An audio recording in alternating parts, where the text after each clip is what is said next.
भाई मुसलमानों को अपने अपने स्तर से परेशान किया गया। नमाज पढ़ रहे, नमाज में आपने देखा कि भाई लातों से मार करके उनको भगाया गया। ये कहाँ का देश है, कहाँ जा रहा है? उनको आती हुई हार नजर आ रही है। ये उसकी सिर्फ बौखलाहट है, उनकी रातों की नींद हराम है। तो वो मोदी जी खुद सिद्ध कर चुके हैं कि देशवासियों की जो संपत्ति इकट्ठा करके वो जो अपने मित्रों को देने का काम कर रहे हैं, वो तो वो सिद्ध ही कर चुके हैं। मोदी जी तो बौखला गए हैं, बिल्कुल बौखला गए हैं हार देख के अपनी। वर्तमान चुनाव में कोई भी पार्टी होती है वो अपनी उपलब्धियां गिनाती है। प्रधानमंत्री महोदय ना तो किसी हिंदू के हैं और ना किसी मुसलमान के हैं। और उनका एक ही मुद्दा रहता है, लोगों को भड़काओ, माइंड डाइवर्ट कर दो, अपनी राजनीति करो। 400 का सिलेंडर 1200 क्यों गया? आपका डॉलर का रेट 60 रुपए से 88 रुपए कैसे हो गया?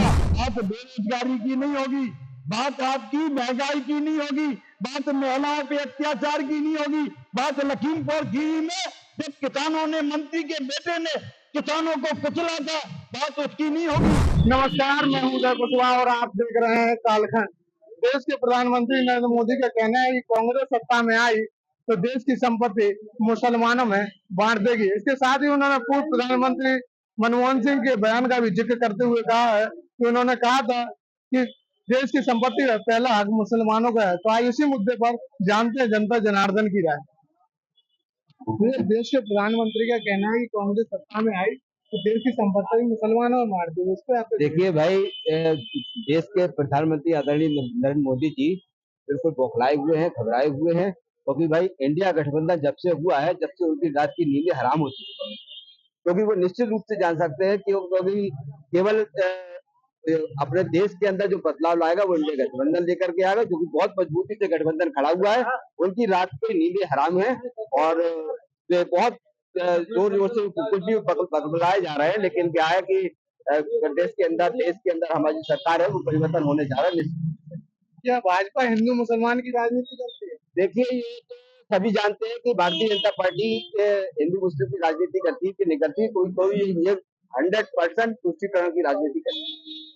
क्योंकि देखा जाए कि जितना भी भारतीय जनता पार्टी ने आज तक दिखाया है, मौका दिखाया है, भाई मुसलमानों को अपने अपने स्तर से परेशान किया गया।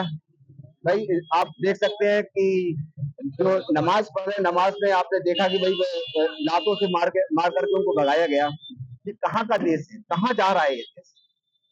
क्या देश की संपत्ति पर मुसलमानों को कोई अधिकार नहीं है? देश की संपत्ति पर मुसलमानों का हमेशा से अधिकार रहा। आजादी से पहले आजादी किसने दिलाई? मुसलमानों ने आजादी दिलाई। मुसलमान लोग साथ में रहे, मुस्लिम लोगों ने आगे बढ़ बढ़ करके पूरी आजादी की लड़ाई लड़ी, अपना बलिदान दिया। हमारे इतने पूर्वज से सभी लोगों ने बलिदान दिया, तो हम लोगों का अधिकार तो है हिंदुस्तान के अंदर। मोदी जी का कहना है कि कांग्रेस सरकार सत्ता में आई तो देश की संपत्ति जो है मुसलमानों में बांट देगी। इसको आपको देखिए, ये संपत्ति चाहे हिंदू हो, मुसलमान हो, कोई भी भारतवासी हो, सबका अधिकार है बराबरी का। और मोदी जी का ये कहना इस बात को दर्शाता है सिर्फ कि जो उनको आती हुई हार नजर आ रही है, ये उसकी सिर्फ बौखलाहट है, उनकी रातों की नींद हराम है। इसी वजह से वो अनाप शनाप जो बातें और जो स्टेटमेंट उनके आ रहे हैं, ये सिर्फ उनकी एक बौखलाहट को दिखा रहा है।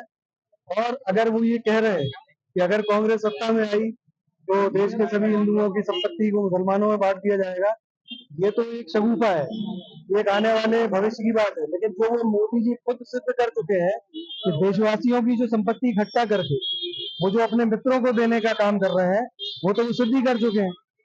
हम सब ने देखा कि किस तरीके से जो उनके पूंजीपति मित्र हैं, उनकी वो 15 लाख करोड़ की जो है उनके टैक्स माफ कर चुके हैं, उनके कर्जे माफ कर चुके हैं। तो ये किसकी संपत्ति थी? क्या ये कहीं बाहर के लोगों की तो नहीं थी ना? इसी देश के वासियों की जो खून पसीने की कमाई जिससे वो टैक्स अदा करते हैं, उस टैक्स के पैसे को किस तरीके से उन्होंने मनमाने तरीके से अपने मित्रों को दे दिया। तो सही मायनों में तो उन्होंने देशवासियों की संपत्ति को अपने लुटा रहे हैं अपने पूंजीपति मित्रों पर, और आक्षेप लगा रहे हैं वो कांग्रेस के ऊपर। ये सिर्फ उनका मानसिक दिवालियापन को दर्शाता है और कुछ नहीं है। क्या भाजपा हिंदू मुसलमान की राजनीति करती है? ये तो आज बच्चा बच्चा जानता है। जिस तुष्टीकरण की वो बात कर रहे हैं, असल में तो तुष्टीकरण वो हिंदुओं का करना चाह रहे हैं, जबकि देश का कोई भी जो एक आम नागरिक है, चाहे वो हिंदू हो या मुसलमान हो, सब जो है चैन से रहना चाहते हैं उनको रोजगार चाहिए, उनको विकास चाहिए, उनको नौकरियां चाहिए। मंदिर मस्जिद ये सब इंसान का व्यक्तिगत मामला है। हम सब धार्मिक हैं, जो जिस धर्म को मानता है पालन करता है उसको पूरा अधिकार है कि वो अपने धर्म का बहुत अच्छी तरीके से पालन करे। अगर एक हिंदू है उसको पूरा अधिकार है कि वो एक अच्छा हिंदू अपने आप को माने और उसका पालन करे अपने धार्मिक आस्था का। एक मुसलमान है उसको अधिकार है। तो जो धर्म का जो उपयोग किया जा रहा है ये अब चलने वाला नहीं है। ये 2 बार के चुनावों में बहुत उन्होंने किया है और फिर से ये तीसरी बार एक ये असफल कोशिश उनकी होने जा रही है। जो हिंदू मुसलमान शमशान कब्रिस्तान चीन पाकिस्तान अब ये और उनकी दुकानदारी नफरत की राजनीति की चलने वाली नहीं है। आपको क्या लगता है, आपकी इस पे क्या राय है? मोदी जी का कहना है कांग्रेस सत्ता में आई देश की संपत्ति मुसलमानों में बांट। मोदी जी तो बौखला गए हैं, बिल्कुल बौखला गए हैं हार देख के अपनी। और इंडिया गठबंधन जो है हार रहा है, पूरी तरह हार रहे हैं मोदी। उसकी बौखलाहट कर दी जाए, उल्टी से बयानबाजी कर रहे हैं कि सब मुसलमानों में जो हो जाएगा संपत्ति बढ़ाई, टोटल बौखलाहट और कुछ भी नहीं है इनका। क्या देश की संपत्ति में मुसलमानों को बिल्कुल आ गया, मुसलमान हिंदू मुसलमान सिख ईसाई सबका आ गया, जितने लोग रहते हैं हिंदुस्तान सबका आ गया। अब जो मोदी जी बता रहे हैं बौखलाहट है, तो बौखलाहट में कुछ भी कह सकते हैं वो, जबकि इसका सम्मानी पद है उनके पास। प्रधानमंत्री जी उनके मुंह से निकलने ही चाहिए सब, लेकिन वो अपनी पद की गरिमा को नहीं जानते हैं कि हम किस पद पे बैठे हैं। वो तो जो उनके समझ आता है कह देते हैं, हिंदू मुसलमान सिख ईसाई, और इसके अलावा लोग कुछ दिखते ही नहीं है। सिर्फ जब चुनाव आते हैं याद आया हिंदू मुसलमान करना है, मंदिर मस्जिद करना है, और इसके अलावा कुछ नहीं है। टोटल बौखलाहट है। वो अपनी हाथ देख रहे हैं कि इंडिया गठबंधन उन्हें बुरी तरह हरा रहा है। आपको क्या लगता है, आपकी क्या राय है? माननीय प्रधानमंत्री महोदय मानसिक रूप से दिवालिया हो गए हैं। वर्तमान चुनाव में कोई भी पार्टी होती है वो अपनी उपलब्धियां गिनाती है कि हमने इन 10 सालों में ये किया, हमने ये बनाया, हमने वो बनाया, लेकिन इन्होंने इस 10 साल में सिर्फ बेचा है। तो इनके पास बनाना क्या बनाया ये तो बताने के लिए उनके पास कुछ है ही नहीं, इसलिए वो यहाँ वहाँ की बातें कर रहे हैं बस, और जनता को उलझा रहे हैं हिंदू मुसलमान में। उनको ये चाहिए, हमारा संदेश उनके लिए ये है कि आप अपनी उपलब्धियां बताएं, ना कि पीछे क्या हुआ है। तो पीछे जो कुछ हुआ वो हो गया, अब आगे उन्होंने क्या किया और वो ये तो बता नहीं सकते कि हमने रेलवे भेज दिया, हमने एयरपोर्ट भेज दिया, हमने 15 लाख करोड़ रुपए माफ कर दिया। मैं आपको सच बता रहा हूँ, अगर ये 15 लाख करोड़ जो उन्होंने माफ कर दिया है, और जो अभी अभी शाम को ये कहते हैं कि 67 लाख करोड़ रुपए का इन्होंने 1000 करोड़ का घोटाला कर लिया, शाम को कहा सुबह उनकी पार्टी में शामिल हो गया, तो दूध का धुला हो गया। अगर ये जितना उन्होंने माफ किया है या जितने भ्रष्ट नेता इनके पास आ गए हैं, अगर ये सबका धन आज होता तो वाकई में 15-15 लाख हर हिंदू मुसलमान के पास होता। तो ये प्रधानमंत्री महोदय ना तो किसी हिंदू के हैं और ना किसी मुसलमान के, ये किसी के भी नहीं है। तो सिर्फ अपना अपना जो है बस चुनाव लड़ रहे हैं और इन्हें कोई मतलब नहीं है। उनकी प्रधानमंत्री की गद्दी सुरक्षित रहना चाहिए, इसके अलावा उनके पास कोई उद्देश्य नहीं है। न उन्हें देश चलाना आता है, घर नहीं चलाना आता है, देश क्या चलाएगा आदमी? आप बताइए हमें कि जो घर नहीं चला पा रहा है अपना, वो देश क्या चला लेगा? तो वो उलझे हुए हैं, उनकी समझ में नहीं आ रहा है क्या कहना है। जो उनकी समझ में आता है सुबह उठ के बौखला के जो कुछ कहना चाहते हैं कह देते हैं। इसका कोई तर्क नहीं है कि ये संपत्ति हिंदुओं को दे दी या मुसलमान को। आप अपनी उपलब्धियां बताएं और हमसे वोट ले जाएं, लेकिन उनके पास कोई उपलब्धियां बताने का है ही नहीं। आपकी इस पे क्या राय है? हमारे बड़ों ने जो बताया अभी आपको, जो बीजेपी की राजनीति है टोटल हिंदू मुस्लिम पे चलती है, मतलब विकास का कोई मुद्दा नहीं रहता है कि शिक्षा पे आपका बेरोजगारी पे दे, शिक्षा पे दे, कोई मतलब नहीं है उनका। युवा सबसे ज्यादा बेरोजगार हो रहा है इस टाइम, बस उनका एक ही मुद्दा रहता है, लोगों को भड़काओ, माइंड डाइवर्ट कर दो और अपनी राजनीति करो। तो अब उनकी राजनीति ज्यादा चलने वाली नहीं है। पूरा हिंदुस्तान का हर व्यक्ति, चाहे हिंदू हो, चाहे मुस्लिम हो, चाहे सिख हो, चाहे ईसाई हो, सब जागरूक हो गए हैं। सबका बस एक ही मुद्दा है कि चेंज चाहिए हमें। पीएम मोदी का कहना है कि कांग्रेस सत्ता में आई तो देश की संपत्ति मुसलमानों में बांट देगी, इस पर आपको क्या कहना है? सबसे पहले मैं आपको परिचय दे दूं अपना। मैं मनोज गुप्ता बोल रहा हूं, अध्यक्ष झांसी शहर कांग्रेस कमेटी। पीएम मोदी ने बिल्कुल सही कहा और उनकी जो बात दिल में थी वो जुबान पे आ गई। जो 8 नवंबर 2016 में माननीय प्रधानमंत्री ने रात को 8 बजे महिलाओं के घरों से जो नोट निकाले थे, अब उनकी दूसरी तैयारी महिलाओं को घरों से सोना निकालने की चल रही है। वो कांग्रेस के लिए नहीं बोल रहे थे, वो स्वयं अपनी योजना को दिल से बता रहे थे, बात जुबान पे आ गई। फर्क केवल इतना है, बात मुद्दों की नहीं होती है, बात नहीं होती है 400 का सिलेंडर 1200 क्यों गया, 65 का पेट्रोल 100 क्यों हुआ, आपका डॉलर का रेट 60 रुपए से 88 रुपए कैसे हो गया, अर्थ रिजर्व बैंक से आपने क्यों पैसा निकाला।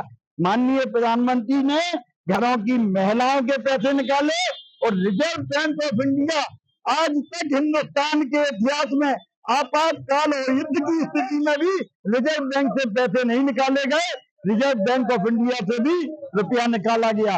बात बेरोजगारी की नहीं होगी, बात आपकी महंगाई की नहीं होगी, बात महिलाओं पे अत्याचार की नहीं होगी, बात लखीमपुर खीरी में जब किसानों ने, मंत्री के बेटे ने किसानों को कुचला था, बात उसकी नहीं होगी, बात किसान आंदोलन की नहीं होगी जिसमें 700 से ज्यादा किसान शहीद हो गए थे, किसानों को दिल्ली आने से कीड़े ठोके थे ही प्रधानमंत्री ने, बात उनकी नहीं होगी। मुद्दों से भटकाने का काम माननीय प्रधानमंत्री जी बखूबी करते हैं, लेकिन देश की जनता वास्तविक मुद्दों पे, महंगाई पे, बेरोजगारी पे चर्चा कर रही है। कांग्रेस पार्टी और महागठबंधन इस बार एक पूरी कंक्रीट प्लान लेके आया है।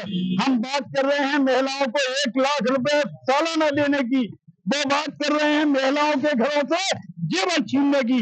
अब जनता को डिसाइड करना है, चुनना उसको है जो आपको सालाना 1 लाख रुपए देगी, या चुनना उसको है जिसके दिल में आपको गहनों को छीनने का षड्यंत्र पला हुआ है। इसमें बताने की क्या आवश्यकता है, बताने की क्या आवश्यकता है, इन शब्दों का इस्तेमाल कौन करता है।